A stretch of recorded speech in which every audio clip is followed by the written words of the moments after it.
புதிய டெண்டர் முறையை ஏற்றுக்கொள்வதாக எண்ணெய் நிறுவனங்கள் அறிவித்த நிலையில் சமையல் எரிவாயு டேங்கர் லாரி உரிமையாளர்கள் நடத்திய போராட்டம் வாபஸ் பெறப்பட்டது. 2 ஆக்சல்கள் கொண்ட லாரிகளையும் ஒப்பந்தத்தில் சேர்த்துக் கொள்ள வேண்டும், வாடகை நிர்ணயம் செய்வதில் பழைய முறையை கடைபிடிக்க வேண்டும் உள்ளிட்ட கோரிக்கைகளை முன்வைத்து சமையல் எரிவாயு டேங்கர் லாரி உரிமையாளர்கள் போராட்டம் நடத்தி வந்தனர். இதனால் சமையல் எரிவாயு சிலிண்டர் தட்டுப்பாடு ஏற்படும் அபாயம் நிலவியது. இந்நிலையில் நாமக்கலில் எல்பிஜி கேஸ் டேங்கர் லாரி உரிமையாளர்களின் அவசர ஆலோசனைக் கூட்டம் நடைபெற்றது. இதனைத் தொடர்ந்து செய்தியாளர்களை சந்தித்த தென்மண்டல கேஸ் டேங்கர் லாரி உரிமையாளர்கள் சங்க தலைவர் சுந்தரராஜன் போராட்டத்தை வாபஸ் பெறுவதாக அறிவித்தார். ஆயில் நிறுவன அதிகாரிகள், உயர் அதிகாரிகள் நாங்கள் கேட்ட கோரிக்கையான அந்த பெனால்டி கிளாஸ் அபராத தொகை அனைத்தையும் தள்ளுபடி செய்கிறோம். வண்டிகளை பெயர் மாற்றம் செய்வதற்கு இதுவரை அவர்கள் உறுதியளிக்காத நிலையில் பெயர் மாற்றம் செய்து கொள்ளுங்கள் என்று அதற்கும் எங்களுக்கு உறுதியளித்துள்ளனர். பொதுமக்கள் நலன் கருதி சமையல் எரிவாயு டேங்கர் லாரிகள் வழக்கம் போல் இயங்கும் என்றும் அவர் குறிப்பிட்டார். ரம்ஜான் பண்டிகையை ஒட்டி வங்கிகளுக்கு அரசு விடுமுறை என்று ரிசர்வ் வங்கியின் வருடாந்திர காலண்டரில் அறிவித்திருந்த நிலையில் இன்று நாடு முழுவதும் வங்கிகள் செயல்படும் என்று அறிவிக்கப்பட்டுள்ளது. இது தொடர்பாக ரிசர்வ் வங்கி வெளியிட்டுள்ள செய்திக்குறிப்பில், இன்றுடன் 2024-2025 நிதியாண்டு முடிவுக்கு வர இருப்பதால் கணக்குகளை முடிக்க வேண்டிய அவசியம் ஏற்பட்டுள்ளதாக குறிப்பிடப்பட்டுள்ளது. நடப்பு நிதியாண்டின் இறுதி நாளான இன்று வரி செலுத்துபவர்களுக்கு உதவும் வகையிலும் சுமூகமான நிதி பரிவர்த்தனையை உறுதி செய்யும் விதமாகவும் வங்கிகள் இயங்க அறிவுறுத்தப்பட்டுள்ளதாக கூறியுள்ள ரிசர்வ் வங்கி, குறிப்பாக அரசு ரசீதுகள் மற்றும் நிதிகளை கையாளும் வங்கிகள் வழக்கமாக செயல்படும் நேரத்தில் கட்டாயம் செயல்பட வேண்டும் என்று தெரிவித்துள்ளது. இதேபோல வருமான வரித்துறை தொடர்பான பணிகள் இடையூறின்றி செயல்படவும் நாடு முழுவதும் வருமான வரித்துறை அலுவலகங்களும் திறந்திருக்கும் என்றும் அறிவிக்கப்பட்டுள்ளது. தமிழ்நாட்டில் நேற்று 6 இடங்களில் வெப்பநிலை சதமடித்திருப்பதாக சென்னை வானிலை ஆய்வு மையம் தெரிவித்துள்ளது. வழக்கமாக ஏப்ரல், மே மாதங்களில் சுட்டெரிக்கும் கோடை வெயில் இந்த முறை மார்ச் மாதத்திலேயே தொடங்கிவிட்டது. குறிப்பாக கடந்த சில நாட்களாக ஒரு சில இடங்களில் வெப்பநிலை சதமடித்து வருகிறது. அந்த வகையில் நேற்று அதிகபட்சமாக சேலத்தில் 102 டிகிரி ஃபாரன்ஹீட்டுக்கு வெப்பநிலை பதிவானது. மதுரை விமான நிலையம், கரூர், பரமத்தி, ஈரோடு ஆகிய 3 இடங்களில் 101 டிகிரி ஃபாரன்ஹீட் வெப்பநிலை சுட்டெரித்தது. வழக்கமாக அதிகபட்ச வெப்பநிலை பதிவாகும் வேலூரில் சற்று வெப்பம் தணிந்து 100 டிகிரி ஃபாரன்ஹீட் பதிவானது. தருமபுரியிலும் வெப்பநிலை சதமடித்தது. தென்னிந்திய பகுதியில் நிலவும் வளிமண்டல கீழடுக்கு சுழற்சி காரணமாக தமிழகத்தில் 2ஆம் தேதி முதல் 2 நாட்களுக்கு கோவை, தென்காசி, விருதுநகர், தேனி, திண்டுக்கல் பகுதிகளில் கனமழைக்கு வாய்ப்பிருப்பதாக வானிலை மையம் தெரிவித்துள்ளது. இது தொடர்பாக வானிலை ஆய்வு மையம் வெளியிட்டுள்ள அறிக்கையில், அடுத்த 2 நாட்களுக்கு தமிழகத்தில் அதிகபட்சமாக வெப்பநிலை இயல்பை விட 3 டிகிரி செல்சியஸ் அதிகமாக இருக்கக்கூடும் என்று கூறப்பட்டுள்ளது. அதே நேரம் ஏப்ரல் 1 முதல் 3ஆம் தேதி வரை வெப்பநிலை படிப்படியாக 3 டிகிரி செல்சியஸ் வரை குறைய வாய்ப்புள்ளதாகவும் வானிலை மையம் தெரிவித்துள்ளது. சென்னையை பொறுத்தவரை திங்கட்கிழமை வானம் ஓரளவு மேகமூட்டத்துடன் காணப்படும் என்றும் அதிகபட்ச வெப்பநிலை 97 டிகிரி ஃபாரன்ஹீட் வரை செல்லக்கூடும் என்றும் வானிலை ஆய்வு மையம் தெரிவித்துள்ளது. எங்க கட்சிக்கு ஒரு நடைமுறை இருக்கிறது. எந்த வேலை யாருக்கு கொடுத்தாலும் அந்த வேலையை நாங்க செய்ய போறோம். தற்போது உள்ள தம்பி அண்ணாமலை உழைத்துக் கொண்டிருக்கிறார். எங்க கட்சிக்கு இப்போ ஒவ்வொரு மாநிலமாக அறிவிக்கப்பட்டிருக்கிறார்கள். அதனால தலைவர் நிச்சயமாக அறிவிக்கப்படுவார்கள். தமிழ்நாடு பாஜக தலைவராக தமிழிசை மீண்டும் நியமிக்கப்பட உள்ளதாக பேசப்பட்டு வரும் நிலையில் அதற்கு தமிழிசையே பதிலளித்துள்ளார். சென்னை மடிப்பாக்கத்தில் செய்தியாளர்களை சந்தித்தவர், ஏற்கனவே தலைவராக இருந்தவர் மீண்டும் தலைவராகலாம் என்றும் கூறினார். முன்னதாக சென்னை பனையூரில் பேசிய தமிழிசை, மோடிஜி என கூறி நடிகர் விஜய் விமர்சித்ததற்கு பதிலளித்தார். இது மிக தவறு. கரோனா போன்ற காலத்துல தமிழ்நாட்டு உட்பட எல்லாவற்றையும் காப்பாற்றியார் மோடிஜி. விஜய் தம்பி இப்படி பேசுறது தம்பிஜி, விஜய்ஜி, தப்புஜி அப்படின்னு வேணா நான் சொல்லலாம். இதனிடையே திமுகவுக்கும் தாவேகாவுக்கும் தான் போட்டி என விஜய் கூறியுள்ள நிலையில் களத்தில் சந்திப்போம் என அதிமுக முன்னாள் அமைச்சர் ஜெயக்குமார் தெரிவித்துள்ளார். முகநூலில் பதிவிட்டுள்ள அவர், 1972 முதல் இரட்டை இலையை தவிர வேறு யாருக்கும் வாக்களித்ததில்லை என்றும் தெரிவித்துள்ளார். தமிழ்நாட்டில் அதிக ஆண்டுகள், அதாவது 32 ஆண்டுகள் ஆட்சி செய்த இயக்கம் அதிமுக என்றும் ஜெயக்குமார் பதிவிட்டுள்ளார். கோடை காலத்தில் வாயில்லா ஜீவன்களுக்கும் தண்ணீர் வையுங்கள் என நடிகர் சூரி வேண்டுகோள் விடுத்துள்ளார். சென்னை சைதாப்பேட்டை உள்ளிட்ட 7 இடங்களில் குளிர்ந்த குடிநீர் மையங்கள் திறப்பு விழா நடைபெற்றது. இதனை அமைச்சர் மா சுப்பிரமணியன், நடிகர் சூரி ஆகியோர் திறந்து வைத்தனர். அதனைத் தொடர்ந்து பொதுமக்களுக்கு நீர், மோர், தர்பூசணி உள்ளிட்டவற்றை வழங்கினர்.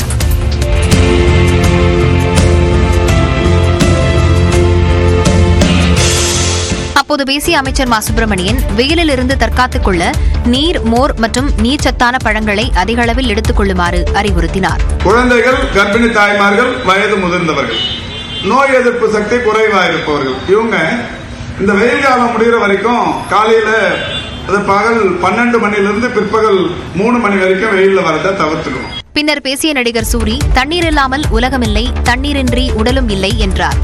முடிஞ்ச அளவுக்கு தண்ணீர் நல்லா குடிங்க. அவர் அண்ணன் சொன்ன 4 மாசத்துக்கு நமக்கு தண்ணீர் ரொம்ப ரொம்ப ரொம்ப ரொம்ப நமக்கு தண்ணி அவசியம். தவித்த வாய்க்கு தண்ணீர் கொடுப்பது புண்ணியம் என்றும் அதை அமைச்சர் செய்திருப்பதாகவும் நடிகர் சூரி தெரிவித்தார்.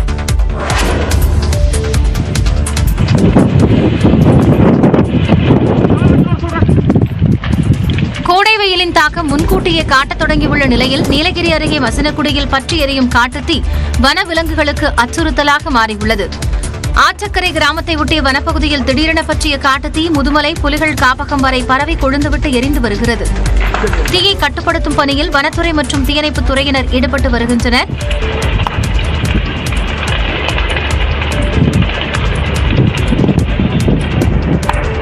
இதேபோல் சேலம் மாவட்டம் மேட்டூர் அருகே வீரக்கல் மலையில் திடீரென காட்டுத்தீ பரவியது. வனவாசி மலைப்பகுதியில் திடீரென செடி மற்றும் கொடிகள் தீப்பிடித்த நிலையில் அப்பகுதி மக்களுடன் சேர்ந்து தீயை அணைக்கும் பணியில் வனத்துறை மற்றும் தீயணைப்புத் துறையினர் ஈடுபட்டனர். மலையின் உச்சிக்கும் தீ பரவிய நிலையில் அப்பகுதியே புகை மண்டலமாக காட்சியளித்தது. ராஜஸ்தான் மாநிலம் ஜெய்ப்பூரிலிருந்து சென்னை வந்த விமானம் தரையிறங்கும்போது டயர் வெடித்த சம்பவத்தால் பரபரப்பு நிலவியது. காலை 5:30 மணிக்கு ஜெய்ப்பூரிலிருந்து சென்னைக்கு வர வேண்டிய ஸ்பைஸ் ஜெட் விமானம் 15 நிமிடம் தாமதமாக வந்தது. அப்போது எதிர்பாராத விதமாக தரையிறங்கும் போது விமானத்தின் டயர் வெடித்து விபத்து ஏற்பட்டது. ஓடுதளத்திலிருந்து விலகாத வகையில் விமானத்தை திறமையுடன் விமானி இயக்கினார். கடுமையான முயற்சிக்கு பிறகு விமானம் நிலைநிறுத்தப்பட்டது. டயர் வெடித்தது தொடர்பாக விமான கட்டுப்பாட்டு அறைக்கு தகவல் தெரிவிக்கப்பட்ட நிலையில் பயணிகள் இறங்குவதற்கு ஏதுவாக வாகனங்கள் தயாராக கொண்டுவரப்பட்டன. எவ்வித பாதிப்புமின்றி பாதுகாப்புடன் 165 பயணிகளும் விமானத்திலிருந்து அழைத்து வரப்பட்டனர். விமான நிலைய விசாரணை குழு அதிகாரிகள் விசாரணை மேற்கொண்டு வருகின்றனர்.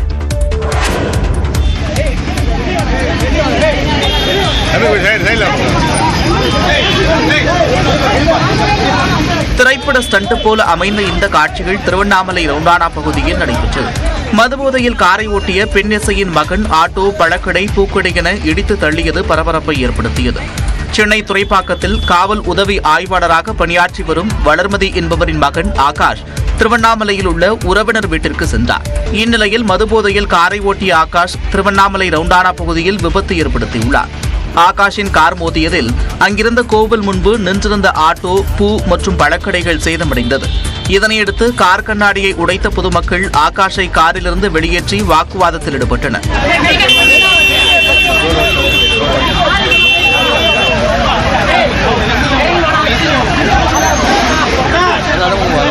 சம்பவம் தொடர்பாக தகவல் அறிந்து வந்த போலீசாரிடமும் ஆகாஷ் வாக்குவாதத்தில் ஈடுபட்டு தகாத வார்த்தையில் திட்டியதாக கூறப்படுகிறது. இதனையடுத்து மதுபோதையில் தகராறில் ஈடுபட்ட ஆகாஷ் மற்றும் அவரது காரை சேதப்படுத்திய 3 பேரை பிடித்து போலீசார் விசாரித்து வருகின்றனர். வார விடுமுறை என்பதால் கொடைக்கானல் மற்றும் குற்றாலத்தில் சுற்றுலா பயணிகளின் கூட்டம் அதிகரித்து காணப்பட்டது. தமிழ்நாட்டில் சிபிஎஸ்இ பள்ளிகளுக்கு ஆண்டு விடுமுறை விடப்பட்டுள்ளது. இந்நிலையில் மலைகளின் இளவரசி என்று அழைக்கப்படும் கொடைக்கானலில் சுற்றுலா பயணிகளின் கூட்டம் அதிகரித்து காணப்பட்டது.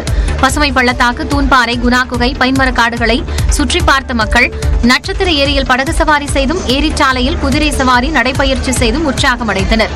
ஒகேனக்கலில் ஆற்றுப்பகுதி மற்றும் அருவிகளில் குளித்து மகிழ்ந்த மக்கள் முதலைப்பண்ணை, சிறுவர் பூங்கா உள்ளிட்ட பகுதிகளை சுற்றி பார்த்தனர். குற்றாலத்தில் கோடை காலத்திலும் மிதமான தண்ணீர் விழும் நிலையில் சுற்றுலா பயணிகள் ஆனந்த குளியலிட்டு மகிழ்ச்சியடைந்தனர்.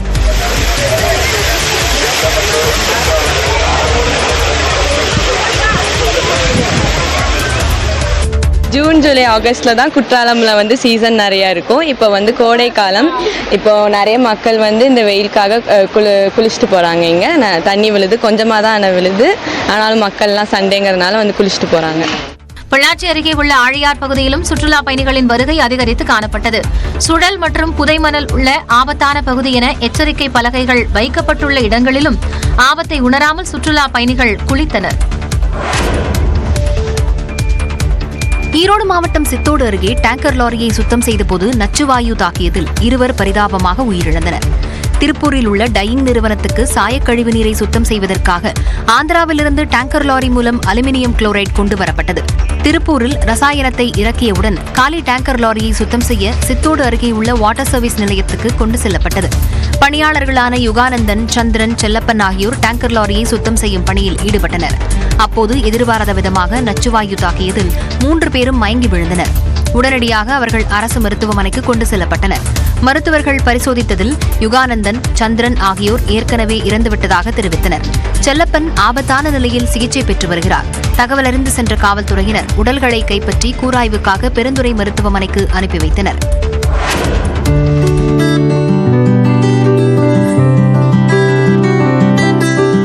நாக்பூரில் உள்ள RSS தலைமை அலுவலகத்திற்கு சென்ற பிரதமர் நரேந்திர மோடி அதன் நிறுவனர் கேசவ பாலிராம் ஹெட்கேவரின் சிலைக்கு மலர்தூவி மரியாதை செலுத்தினார். இளம் வயதில் RSS சேவகராக இருந்த பிரதமர் மோடி 2014ஆம் ஆண்டில் பிரதமராக பதவியேற்ற பிறகு அதன் தலைமை அலுவலகத்திற்கு செல்லாமல் இருந்து வந்தார். இந்நிலையில் 10 ஆண்டுகளுக்கு பிறகு மகாராஷ்டிர மாநிலம் நாக்பூரில் உள்ள RSS தலைமை அலுவலகத்திற்கு பிரதமர் மோடி சென்றார். அவருடன் மகாராஷ்டிர முதலமைச்சர் தேவேந்திர பட்னவிஸ், மத்திய அமைச்சர் நிதின் கட்கரி உள்ளிட்டோரும் சென்றனர். அங்கு அந்த அமைப்பின் நிறுவனரான ஹெட்கேவர் சிலைக்கு மலர்தூவி மரியாதை செலுத்தினர்.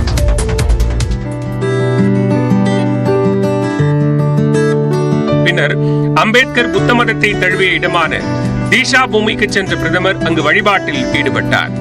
மத்திய பாஜக அரசை RSS இயக்குவதாக எதிர்க்கட்சிகள் குற்றம் சாட்டி வரும் நிலையில் பிரதமர் மோடியின் இந்த பயணம் முக்கியத்துவம் வாய்ந்ததாக பார்க்கப்படுகிறது.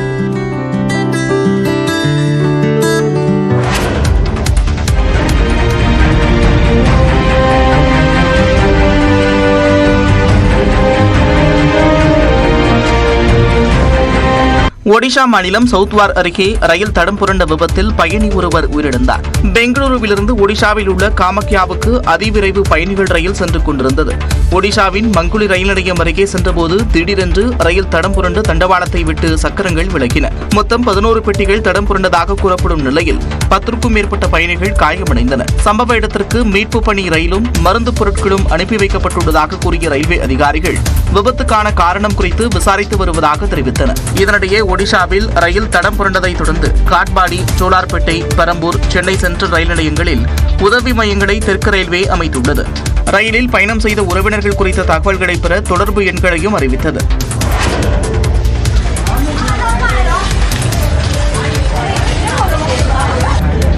மியான்மரை உலுக்கிய நிலநடுக்கத்தால் இப்படி திரும்பும் திசையெங்கும் உருக்குலைந்து கிடக்கிறது மாண்டலே நகரம். குடியிருப்புகள், பழமையான கட்டடங்கள், புத்தவிகார்கள் என பாரபட்சமின்றி மொத்த நகரமே உருக்குலைந்து காணப்படுகிறது. இடிபாடுகளில் சிக்கி மியான்மரில் உயிரிழந்தவர்களின் எண்ணிக்கை 1700 கடந்துள்ள நிலையில் பல இடங்களில் மீட்பு பணி நடைபெறாததால் உடல்கள் அழுகி துர்நாற்றம் வீச தொடங்கியதால் மக்கள் அதிர்ச்சியடைந்துள்ளனர். மியான்மரில் தொடர்ந்து 3வது நாளாக நேற்றும் ரிக்டர் அளவுகோலில் 5.1 என்ற அளவில் நிலநடுக்கம் பதிவானது. மியான்மரில் 106 டிகிரி ஃபாரன்ஹீட் அளவுக்கு வெயில் கொளுத்தும் நிலையில் இந்தியா, சீனா, ரஷ்யாவின் உதவியுடன் மீட்புப் பணிகள் தொடர்ந்து நடைபெற்று வருகின்றன. 1.5 லட்சம் மக்கள் வீடுகளை இழந்திருப்பதாகவும் பல இடங்களில் சிறப்பு முகாம்கள் இல்லாததால் அவர்கள் வீதிகளிலேயே தங்கும் நிலை ஏற்பட்டிருப்பதாகவும் கூறப்படுகிறது.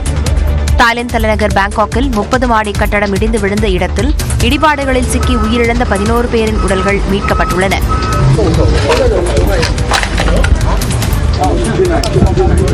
ராட்சத இயந்திரங்களின் உதவியுடன் தொடர்ந்து மீட்புப் பணி நடைபெற்று வருகிறது. IPL லீக் போட்டியில் சென்னை சூப்பர் கிங்ஸ் அணி தொடர்ந்து 2வது தோல்வியை சந்தித்துள்ளது. அசாம் மாநிலம் குவஹாத்தியில் நடைபெற்ற IPL-இன் 11வது லீக் போட்டியில் சென்னை சூப்பர் கிங்ஸ் அணி ராஜஸ்தான் ராயல்ஸை எதிர்கொண்டது. டாஸ் வென்ற சென்னை சூப்பர் கிங்ஸ் அணி ராஜஸ்தானை முதலில் பேட்டிங் ஆட அழைத்தது. அதன்படி களமிறங்கிய ராஜஸ்தான் வீரர்கள் நிர்ணயிக்கப்பட்டு 20 ஓவர்களில் 9 விக்கெட் இழப்பிற்கு 182 ரன்கள் எடுத்தனர்.